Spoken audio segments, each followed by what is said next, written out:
Bueno, vamos a hablar sobre los glucocorticoides en el estrés. Los glucocorticoides son hormonas de la familia de los corticosteroides que participan en la regulación del metabolismo de carbohidratos. Son producidos principalmente en la glándula suprarrenal y los principales son el cortisol, la cortisona y la corticosterona.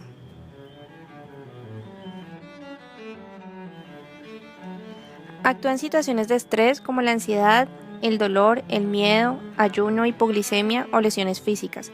Favorece la gluconeogénesis en hígado y en riñón, aumentando la glicemia. Mejora también la función de otras hormonas como son las catecolaminas y la angiotensina 2, ya que aumenta la expresión de receptores para estas y se utiliza en terapias de inmunosupresión y favorece la antiinflamación. Los estímulos de estrés y las citoquinas liberadas en la inflamación activan al hipotálamo, específicamente al núcleo paraventricular, el cual libera CRH u hormona liberadora de corticotropina, la cual viaja por el sistema portahipoficiario hasta la adenohipófisis, donde estimula la liberación de ACTH u hormona adenocorticotrópica. Esta viaja por torrente sanguíneo hasta la glándula suprarrenal y en la zona fasciculada induce la síntesis y liberación del cortisol, el cual puede viajar en sangre unido a la globulina transportadora de cortisol en un 90% o libre unida a la albúmina y llegar así a casi todas las células de nuestro cuerpo. Para que el cortisol ejerza sus funciones se debe unir al receptor de glucocorticoides, el cual está expresado en casi todas las células de nuestro cuerpo. Este es un receptor que regula genes implicados en el desarrollo, metabolismo y respuesta inmune. Se encuentra codificado en el cromosoma 5. En el locus 5q31 y en el 5q32. En el gen que codifica para el receptor hay un exón 1, que está dividido en tres partes, la 1A, la 1B y la 1C.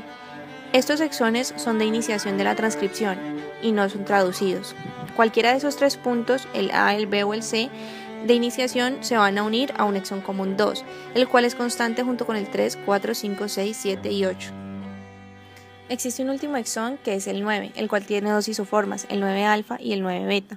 Si se une al 9-alfa, genera el receptor de glucocorticoides alfa y si se une al beta, el receptor de glucocorticoides beta. El 9-alfa se une tanto al ADN, al cortisol y a otros factores de transcripción, mientras que el beta solamente se une al ADN y no a los otros ligandos, por lo cual no activa la transcripción y puede interferir con la función del receptor alfa. Si se hace una traducción alternativa en el codón de metionina 1 del exón 2, se puede producir el receptor de glucocorticoides alfa A o el beta A. Si la traducción se hace en el codón de metionina 2, se produce el receptor de glucocorticoides alfa B o beta B. De las dos isoformas, el alfa B tiene el doble de la actividad biológica que el alfa A.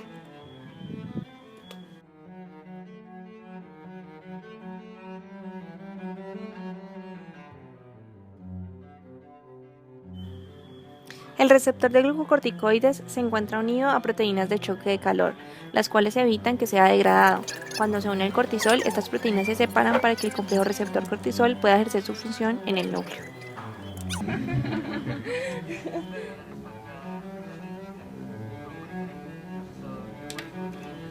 El cortisol puede actuar dentro de la célula de tres formas.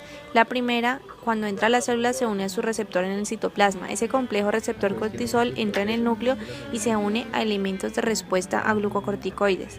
Esto ocurre en el ADN e induce a la transformación de la cromatina y la activación o inhibición de la RNA polimerasa para generar proteínas de carácter antiinflamatorio. La segunda, el complejo receptor cortisol, interactúa dentro del núcleo con proteínas asociadas al ADN, que hace que se traduzcan proteínas inflamatorias. Lo que hace el complejo entonces es inhibir a estas, inhibiendo la traducción de las proteínas que son inflamatorias. El tercero y último, el complejo receptor cortisol también actúa en vías no genómicas, evitando cascadas de señalización que producen las proteínas inflamatorias y que vamos a explicar a continuación. El cortisol juega un papel muy importante en la antiinflamación debido a que inhibe vías que promueven la síntesis de moléculas proinflamatorias.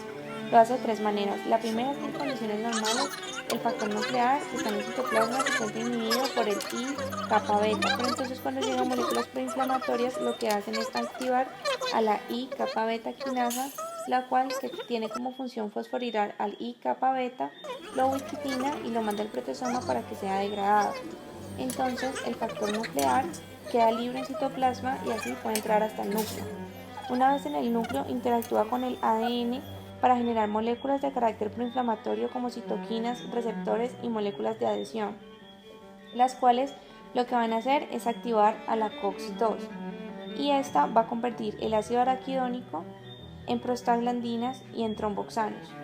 Pero entonces cuando llega el cortisol se une a su receptor y lo que hace es activar al IKB e inhibir al factor nuclear. De esta manera no se produce la síntesis de moléculas proinflamatorias. Normalmente la fosfolipasa A2 tiene como función hidrolizar los fosfolípidos de membrana a ácido araquidónico y este puede ser convertido por medio de la LOX a leucotrienos o por medio de la COX a prostaglandinas inflamatorias o a tromboxanos.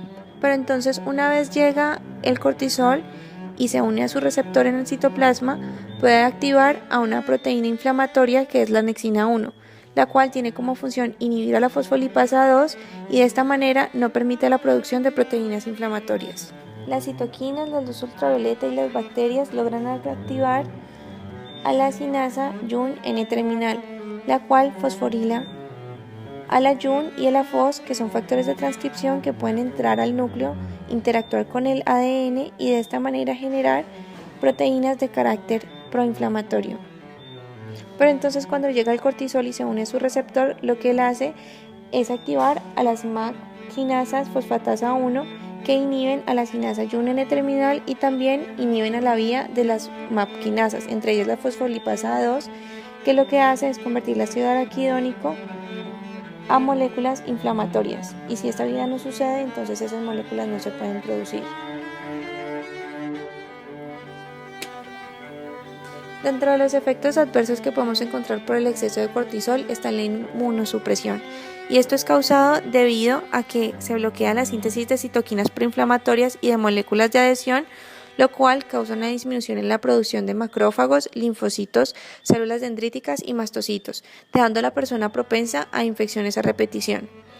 Otra característica es el síndrome de Cushing, el cual es un trastorno que ocurre cuando en el cuerpo existen niveles exagerados de esta hormona cortisol y se pueden observar signos como distribución centrípeta de la grasa, jiba de búfalo, hipertensión, miopatía proximal en las extremidades y fascia de luna llena.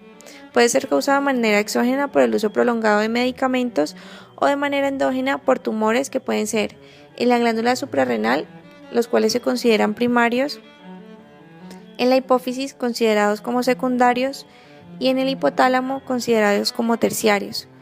También pueden existir tumores en otro lugar del cuerpo que se consideran como ectópicos y pueden ser tanto en hígado, páncreas, entre otros. Y ellos aumentan los niveles de cortisol. Otro efecto es la osteoporosis, en la cual se encuentra una disminución en la transcripción de osteocalcina, un componente de la matriz extracelular que ayuda a la calcificación de los huesos en los osteoblastos. Y también podemos observar un aumento en la actividad de los osteoclastos y de esta manera aumenta la resorción ósea.